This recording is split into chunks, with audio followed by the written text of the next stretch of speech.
जय हिंद साथियों, आप सभी का आपके अपने परिवार आसमा सिविल एकेडमी में मैं इशार अहमद आप सभी का पुरजोर स्वागत करता हूं और आशा करता हूं कि आप सभी स्वस्थ हैं और बिल्कुल मस्त हैं।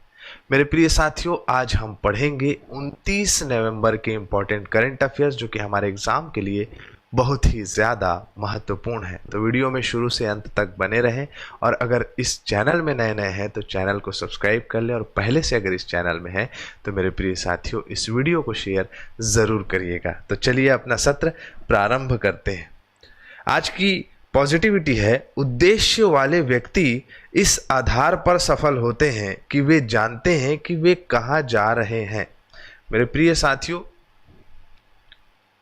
जो व्यक्ति अपना उद्देश्य रखा है, अपने उद्देश्य के प्रति कॉन्फिडेंट है, उसको कभी भी चिंता नहीं होगी, कभी भी परेशानी नहीं होगी। इसीलिए अपना उद्देश्य बेहतर बनाए रखें और जिस मार्ग में चल रहे हैं उस मार्ग में बेहतर तरीके से एफर्ट लगाइए। ठीक है, चलिए आगे बढ़ते हैं।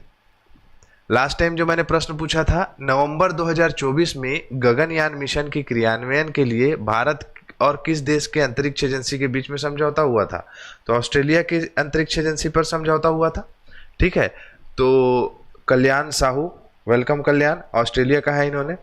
मनोज कुमार प्लीज सर पूरे डिफाइन कीजिए, ऐसे और इफेक्टिव हो जाएगा आंसर। अच्छा, बिल्कुल ठीक है, और डिफाइन करने की कोशिश करता हूं। लेकिन मनोज कुमार, मैं आपको बताना चाहूँगा कि डेली करंट अफेयर होता है। अब डेली करंट अफेयर होता है तो मैं चाहता हूं, जैसे कि पहले बच्चों ने कमेंट किया था, ज़्यादा डेफिनेशन मांगते नहीं थे वो, लेकिन उन लोगों ने ये कहा था कि जल्दी सत्र कंप्लीट करा दिया करिए सर। जैसे आधा घंटे 30 मिनट का रहता है तो बच्चे ज़्यादा सरवाइव कर नहीं पाते हैं। चलिए मैं अपनी तरफ से कोशिश करूँगा, है ना। तो अगर पूरा डेफिनेशन चाहिए तो पूरा डेफिनेशन भी कराऊँगा। ठीक है, चलो। सूर्या ठाकुर ने कहा ऑस्ट्रेलिया, शशि टंडन ने कहा ऑस्ट्रेलिया। वेरी गुड, ऐसे ही अपनी कंसिस्टेंसी बनाए रखें। चलो, आज का प्रश्न है, निम्नलिखित में से किस भारतीय परिषद को 2024 OPCW द हेग पुरस्कार से सम्मानित किया गया है? मेरे प्रिय साथियों, रासायनिक हथियारों का काफ़ी उपयोग किया जा रहा है, तो भारतीय रासायनिक परिषद को ये पुरस्कार प्रदान किया गया है। ठीक है, तो ये पुरस्कार किस क्षेत्र में दिया जाता है? जैसे कि आप नीचे देख सकते हैं कि रासायनिक हथियारों के आपका निषेध संगठन है ये, जिसका नाम है द ऑर्गेनाइजेशन ऑफ आपका प्रोहिबिशन ऑफ केमिकल वेपन्स। ये संस्थान है, इस संस्थान के द्वारा ये दिया जाता है। और जिस प्रकार से कोरोना महामारी आई थी, कोरोना महामारी में कई लोगों ने कहा कि चाइना से जो है अटैक हुआ है, चाइना से जो है आपका आक्रमण हुआ है, तो कुछ लोगों ने कुछ कहा, कुछ लोगों ने कुछ कहा। वैसे ही इन सभी गतिविधियों में रासायनिक हथियारों के निषेध संगठन के द्वारा निगरानी रखी जाती है और भारतीय रसायन उद्योग और प्रतिनिधित्व करने वाली शीर्ष संस्था भारतीय रासायनिक परिषद को 25 नवंबर 2024 को नीदरलैंड में होने वाले हेग अवार्ड से जो है सम्मानित किया गया है। ये पुरस्कार प्रदान किया गया है इनके क्रियान्वयन को। और मैं ये बता दूं कि ये सारी इकाइयां हर एक क्षेत्र में, हर एक विभाग में निगरानी रखती है उन रासायनिक हथियारों को, मतलब कोई उपयोग तो नहीं कर रहा है या रासायनिक हथियार बना तो नहीं रहा है, इन सभी चीज़ों की निगरानी ये संस्था करती है। ठीक है, चले आगे। तो भारतीय रासायनिक परिषद की बात कर लें अगर हम, 1938 में इसकी स्थापना हुई है। कार्बनिक और अकार्बनिक रसायन, प्लास्टिक, आपका जितने भी रसायन से संबंधित जो आपका वो बन सकते हैं, पदार्थ बन सकते हैं, उनका प्रॉपर ब्यौरा रखती है। मुख्यालय मुंबई महाराष्ट्र में है। महानिदेशक हैं डी सोथी सेल्वम। ठीक है, चलिए आगे बढ़े। भारत में बाल विवाह की सामाजिक बुराई, बहुत बड़ी बुराई है, को निपटाने के लिए या मिटाने के लिए देश में बाल विवाह मुक्त भारत अभियान किसने शुरू किया है? तो मैं आपको बता दूं कि केंद्रीय मंत्री श्रीमती अन्नपूर्णा देवी जी के द्वारा जो है ये कहा जा सकता है आपका, ये शुरुआत किया गया है पहल को कि बाल विवाह मुक्त भारत बनाना है। और बाल विवाह किसे कहते हैं? तो 21 वर्ष से कम उम्र का पुरुष और 18 वर्ष से कम उम्र की जो है आपका बालिका, तो देखा जाता है कुछ कुछ ऐसे राज्य हैं, जैसे कि इन्होंने लगभग 130 जिलों को सेलेक्ट किया है जहां से बाल विवाह के जो है मामले सामने आते हैं। तो उनको प्रॉपर सेलेक्ट करके उन पे जो है वो कोर एरिया है, कोर जोन है, वहाँ पर तो मेहनत की जाएगी। लेकिन अगर हम भी एक मनुष्य है और हम देख रहे हैं आसपास इस प्रकार की गतिविधियाँ कि कोई बाल विवाह करता है और बाल विवाह से रोक क्यों लगाया जा रहा है, बाल विवाह में क्यों प्रतिबंध लगाया जा रहा है, मेरे प्रिय साथियों, कोई भी बच्चा या कोई भी बच्ची जिसकी उम्र महज 13 साल 14 साल, ऐसे बहुत सारे राज्य हैं जैसे कि पश्चिम बंगाल है, बिहार के ऐसे कुछ ज़िले हैं जहाँ पर जो है आपका ये बाल विवाह देखने को मिलता है।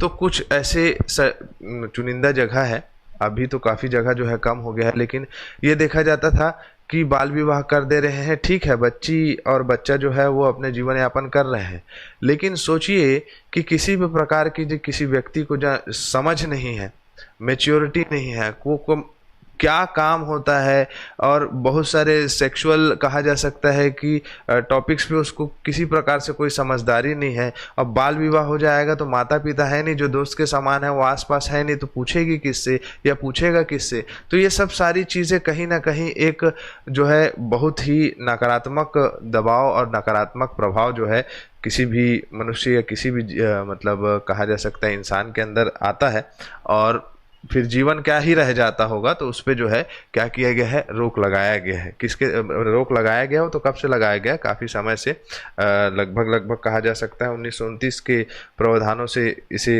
पूरे तरीके से बंद करने का जो है बाल विवाह निरोधक अधिनियम 1929 का स्थान लिया गया था 2006 में। लेकिन ये नहीं होना चाहिए, तो इसमें पहल की है श्रीमती अन्नपूर्णा देवी जी ने, है ना। अभी भारत में बाल विवाह की स्थिति देखें तो संसद में बाल विवाह निषेध अधिनियम 2006 पारित किया गया है ताकि बाल विवाह को प्रतिबंध किया जा सके, पीड़ित को संरक्षण राहत प्रदान किया जा सके, ऐसे विवाह को बढ़ावा देने या संपन्न कराने वालों को दंडित किया जा सके। तो बस यही है कि इन्हें जो है आपका नहीं करना चाहिए। जैसे अगर देखें राष्ट्रव्यापी हमारी स्थिति, 18 वर्ष की आयु से पहले शादी करने वाली लड़कियों की संख्या 2005 से 2006 में अगर देखें तो लगभग 47% था, लेकिन वर्तमान में 15-16 में देखेंगे तो 27% के आसपास हो गया है। इसका मतलब 5 में से 1 लड़की शादी 18 वर्ष की आयु की कम की हो जाती है, ऐसा आकलित किया जाता है ना। फिर बाल विवाह अधिकतम प्रचलन अनुसूचित जाति और अनुसूचित जनजाति में देखा जाता है। मेन कहा जा सकता है कि ग्रामीण क्षेत्रों में, ट्राइबल्स एरिया में, है ना, तो बाल विवाह यहाँ ज़्यादा देखने को मिलता है।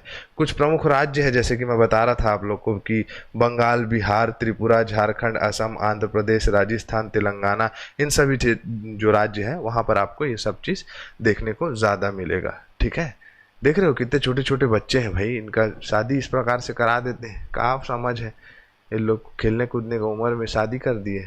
ठीक है, कई लोग का तो अभी भी हुआ नहीं होगा शादी, है ना, मतलब काफ़ी उम्र भी हो जाते हैं तो उनका, जैसे मैं ही देख लो है ना, मतलब हो जाएगा। लेकिन आदमी सोच समझ के सारी चीज़ें करता है, समझदारी आ जाती है, पढ़ाई लिखाई कर लेता है व्यक्ति। तो आज थोड़ा गला मेरा तिरछा लगेगा, ठंड से हो ही जाता है एक आध बार मेरे को, है ना।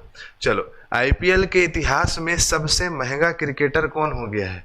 बाप रे, ये तो युवराज सिंह का भी रिकॉर्ड तोड़ दिया। आईपीएल के इतिहास का सबसे महंगा खिलाड़ी है, क्या नाम है इनका, ऋषभ पंत। 27 करोड़ में इन्हें खरीदा गया है। दूसरे नंबर का सबसे बड़ा खिलाड़ी है श्रेयस अय्यर, जैसे कि देख सकते हैं विकेट कीपर है और बल्लेबाज है Rishabh Pant. Indian Premier League में युवराज सिंह का रिकॉर्ड तोड़ दिया इन्होंने, है ना।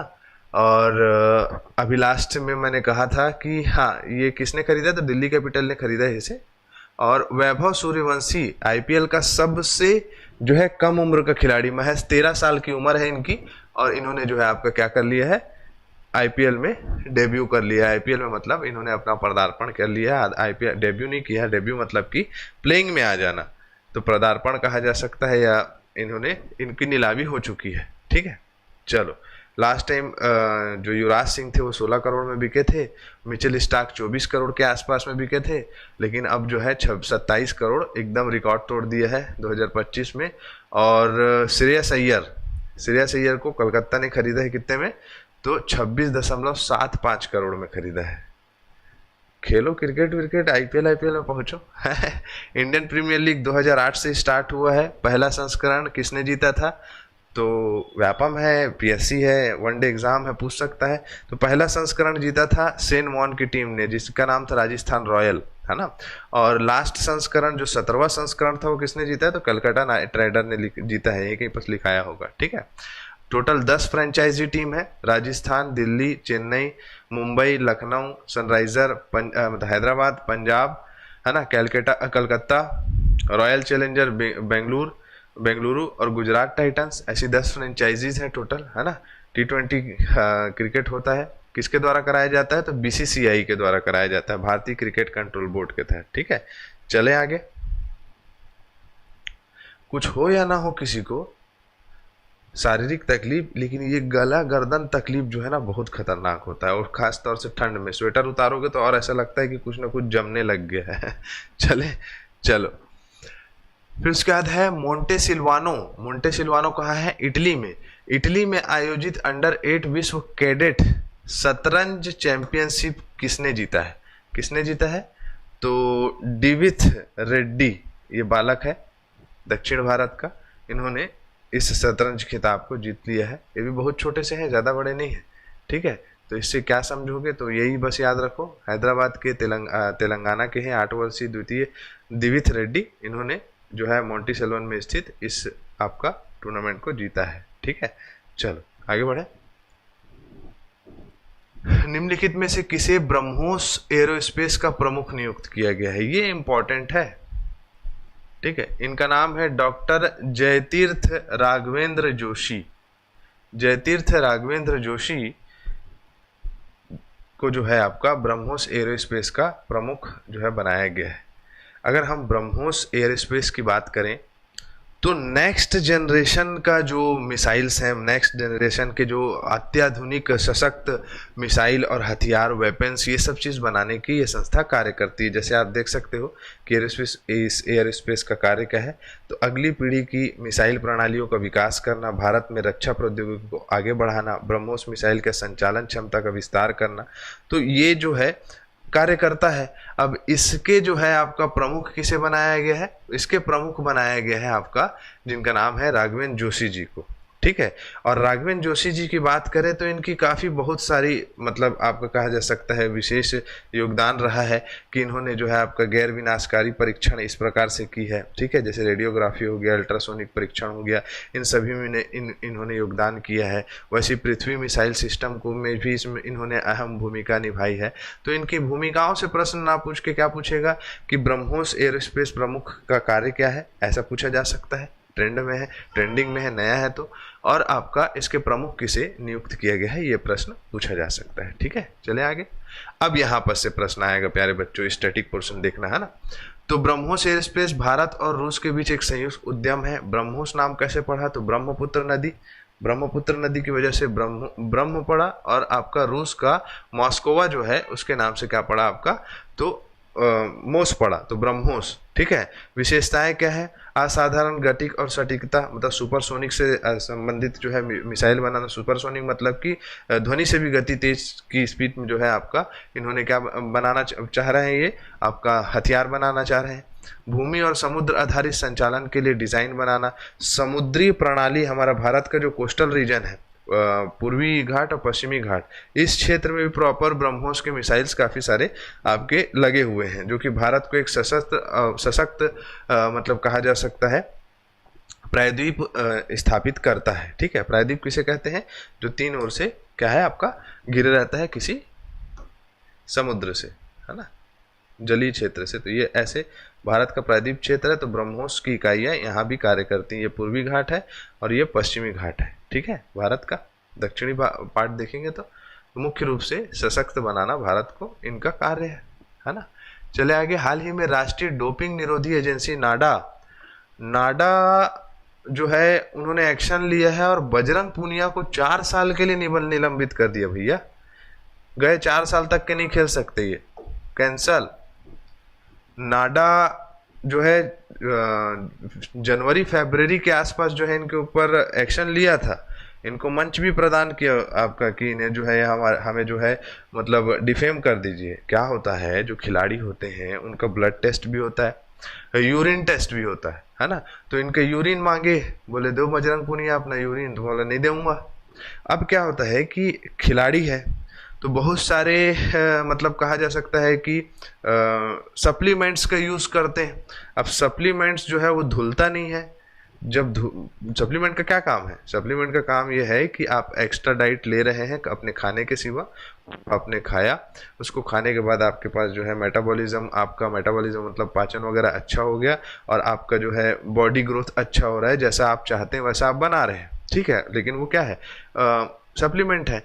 अब वो धुलने में समय लगता है, फिर उसको धुलने में मतलब बॉडी से निकलने में उसको समय लगता है। तो कुछ रहा होगा, उनको लगा होगा कि नहीं है करके, या और कुछ बात होगी, ठीक है। तो उनके ऊपर जो है ये निलंबन लग गया है, ठीक है। मार्च के आसपास जो है इन्होंने ट्रायल दिया था, उसमें इनसे यूरिन मांगा गया था, तो अब हो गया भैया स्वाहा, ठीक है। तो नाडा यही काम करती है। राष्ट्रीय डोपिंग रोधी एजेंसी 24 नवंबर 2005 को गठन हुआ है। खेलों में डोपिंग का निरोध करते हैं। नई दिल्ली भारत में मुख्यालय है। आशीष भार्गव IAS इसके प्रमुख हैं, ठीक है। चले आगे। 2-3 बार इनको मौका दिया गया कि जो है आप उसका टेस्ट करा लीजिए, लेकिन नहीं, ना जाने, अब खिलाड़ी है भाई, क्या कर सकते हैं। हो सकता है, ये भी हो सकता है, जैसे मैं सोच पा रहा हूँ, मैं कभी ना कभी खेल में रहा हूँ, कि कुछ सप्लीमेंट्स ऐसे होते हैं जिसको बाकी देश में जो है बैन नहीं किया गया है, लेकिन भारत में बैन किया गया है। तो बाकी देश में जिसे बैन नहीं किया गया है, तो बाकी खिलाड़ी वो वाला मतलब जो बैंड सप्लीमेंट्स नहीं है उसको लेके जो है वो आ जाएंगे, है ना। स्टेरॉइड्स भी होते हैं, प्रॉपर जो है आपका सप्लीमेंट्स नहीं होते, कुछ एस्टेरॉइड्स भी बोल सकते हैं, मतलब वो और ख़तरनाक होता है कि बॉडी में लगने के बाद जो है बॉडी का शेप और बॉडी की जो आपकी एक्टिविटीज़ जो है वो बढ़ जाती है, इन्हांस हो जाती है। तो कुछ देश में वो बैन नहीं है, भारत में बैन है। तो हो सकता है उसमें कुछ तालमेल हुआ होगा, कुछ मतलब ऊपर नीचे हुआ होगा, तो उसी पे जो है अड़े होंगे वो, है ना। उन लोग तो बाहर इधर उधर ओलंपिक वगैरह सब खेल खाल के आ गए भाई, ठीक है। चलो, निम्नलिखित में से किसने 2024 का साहित्य के लिए JCB पुरस्कार प्राप्त किया है? इनका नाम है हाँ, उपमन्यु चटर्जी। ये JCB पुरस्कार दिया जाता है ना। तो इसे दिया जाता है किस संस्थान के द्वारा, है ना। साहित्य के लिए JCB पुरस्कार प्रदाता जो है JCB लिटरेचर फाउंडेशन के द्वारा। तो ये लिटरेचर के लिए दिए हैं किसको? पूर्व नौकरशाह आपका उपमन्यु चटर्जी को। नौकरशाह उपन्यास लिखते हैं ये, है ना। तो इनको प्रदान किया गया है। इन्होंने कुछ स्कूटर से जाते हुए एक्सीडेंट करते हुए बच्चे की कहानी लिखी है, उसी में इनको दिया गया है। 25 लाख रुपए दिया जाता है इसमें। चलो आगे बढ़े। चलो अब फटाफट 28 नवंबर को कौन सा दिवस मनाया जाता है? लाल ग्रह दिवस मनाया जाता है। अब कोई बहाना नहीं, महिला विरुद्ध हिंसा उन्मूलन के लिए अंतर्राष्ट्रीय दिवस का अवसर पे इसको स्टार्ट किया गया है, ठीक है।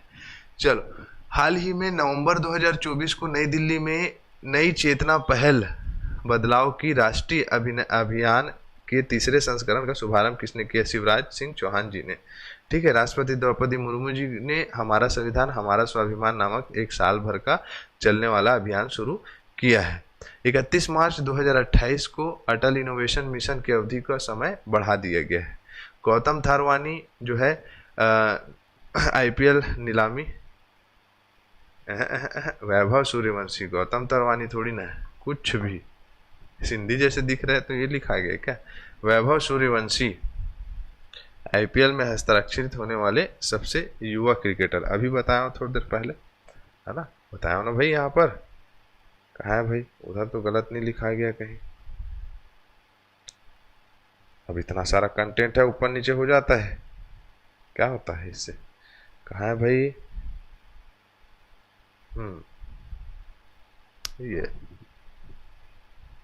लखनऊ सुपर जायंट्स से ऋषभ पंत हो गए IPL के सबसे महंगे खिलाड़ी। वैभव सूर्यवंशी, है ना, वैभव सूर्यवंशी यहाँ सही लिखा है, लेकिन यहाँ गलत टिक लग गया होगा। जल्दी जल्दी में हो जाता है, ऊपर नीचे जल्दी में नहीं, कभी कभी हो जाता है। इंसान तो है, रोबोट थोड़ी ना है।